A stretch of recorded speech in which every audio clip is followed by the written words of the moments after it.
malam yang terasa sejuk. Syukurlah tak terlalu dingin malam ini.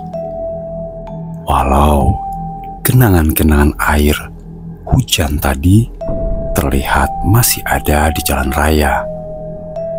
Di balik balutan jaket sekaligus seragamku, aku melajukan sepeda motor melintasi jalan raya yang sepi.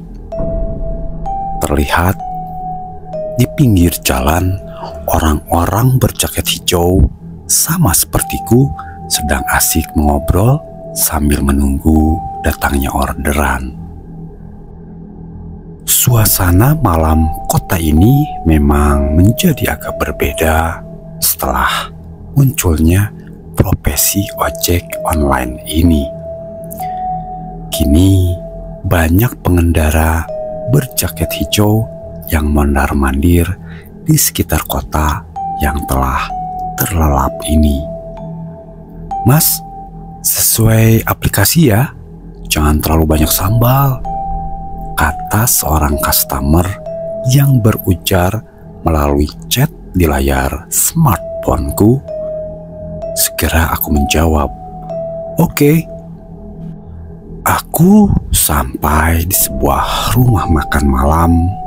Beruntung aku datang saat suasananya masih sepi, sehingga tak akan terlalu lama. Aku memesan mie ayam sesuai dengan yang tertera dalam aplikasi. Setelah itu, aku biarkan saja sang pemilik rumah makan menyiapkan pesanannya. Aku duduk di salah satu kursi kosong. Ya, memang kosong semua sih. Sambil menunggu, aku membuka beberapa aplikasi sosial media dan mengupdate informasi di sana. Sesekali angin bertiup begitu dingin, tapi aku masih terlindungi oleh jaket dan sarung tanganku. "Silakan Pak," kata seorang pelayan saat mengantarkan pesananku yang sudah siap. Aku lekas membayar sesuai harga kepada pelayan itu. "Makasih Bang," kataku, kemudian kembali ke motor, memakai helmku, kemudian melaju pergi. "Sesuai lokasi ya Mbak," kataku kepada customer melalui chat. Aku melajukan motor dengan sesegera mungkin, menembus dinginnya malam ini, melewati jalan raya sebelum akhirnya sampai di jalan kampung yang tak terlalu besar, tapi cukuplah untuk mobil dua arah. Aku terus mengendarai motor mengikuti petunjuk di aplikasi, memasuki gang-gang sempit dan pemukiman warga yang lumayan padat, hingga petunjuk-petunjuk itu membawaku ke sebuah rumah. Aku berhenti dan berjalan ke arah pintu rumah setelah alamatnya sudah kupastikan benar.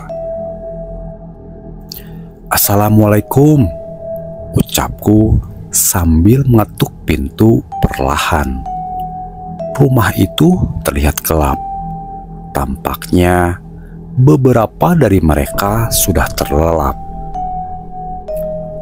Tak lama kemudian, seseorang menyalakan lampu dan menjawab ucapan salamku. Pintu dibuka dan terlihat seorang pria tua berusia sekitar 60 tahunan menatapku dengan wajah aneh. Aku pun merasa bingung. Kenapa tatapannya seperti itu? "Pasti mie ayam?" tanya bapak itu.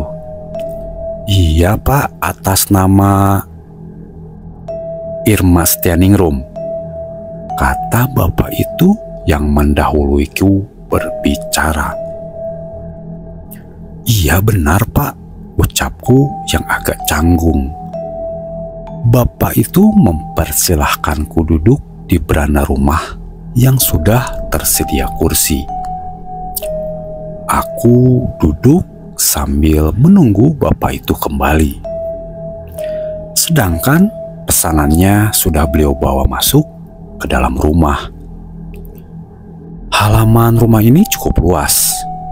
Ada juga tenda yang terpasang dan beberapa bangku plastik yang sudah tertumpuk rapi. Nampaknya rumah ini baru saja menggelar semacam acara atau hajatan. Dari dalam rumah, aku mendengar suara bapak itu yang sedang berbicara. Tapi aku tak tahu apa yang mereka bicarakan.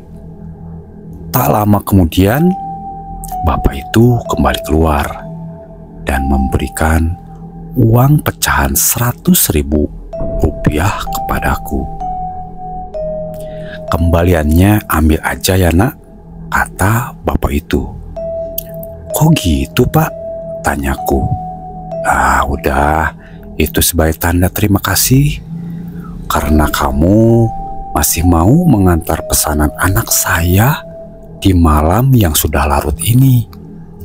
Saya salut loh dengan anak muda seperti kamu. Maaf ya, anak saya satu-satunya itu suka iseng, kata bapak itu.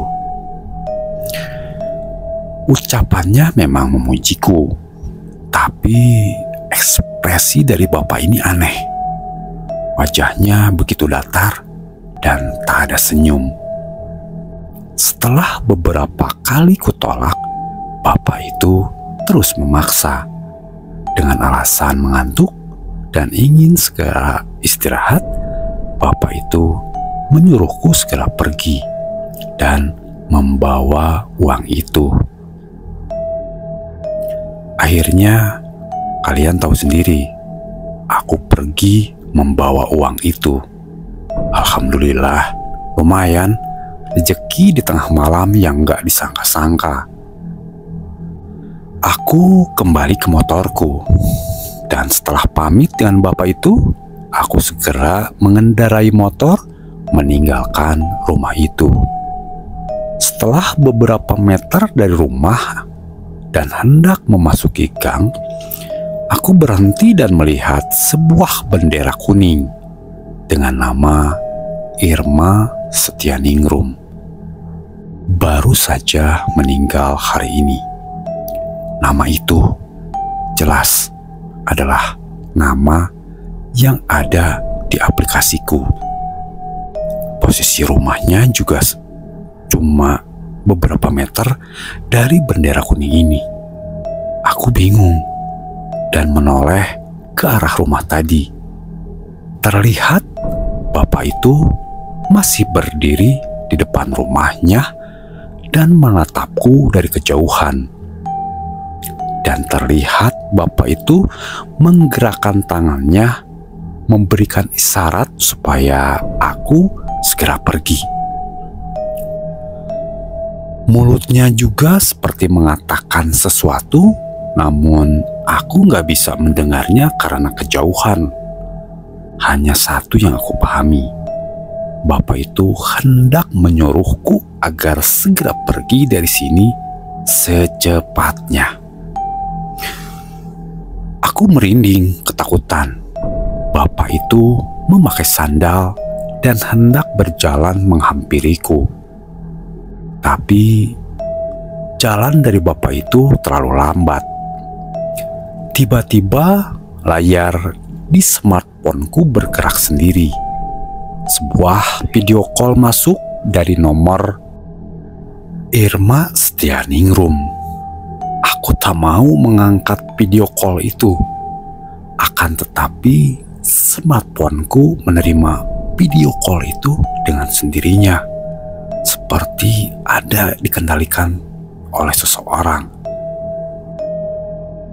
Dan di layar smartphone itu terlihat wajah dari sosok yang bernama Irma Setianingrum dengan wajah pucat Lubang hidung sudah ditutup kapas serta berbalut kain kapan, menatapku dan berkata, "Aku kasih bintang 5 ya, Mas." Kita benar-benar berdampingan bersama mereka, makhluk tak kasat mata. Dan masih banyak hal-hal di luar nalar